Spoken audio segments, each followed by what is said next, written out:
बघ, ऐक व म्हण. विद्यार्थी मित्रांनो, ही उभी रेष म्हणजेच हा आहे काना. अक्षराच्या शेवटी द्यायचा असतो. याचा उच्चार आ असा होतो. हे चित्र पहा. यामध्ये फळ्यावर बघा क आणि त्याला काना जोडून लिहिलेला आहे. याचा उच्चार का असा करायचा असतो. क अधिक काना का. बघा बाणाने सुद्धा का दाखवलेला आहे. कसा लिहायचा ते.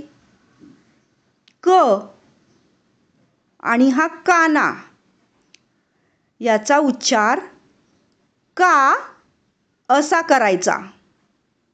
क ला काना का. ल आणि त्याला काना जोडला की त्याचा उच्चार ला असा करायचा. म काना मा. मला काना मा. अ काना आ. अला काना आ. अशा पद्धतीने.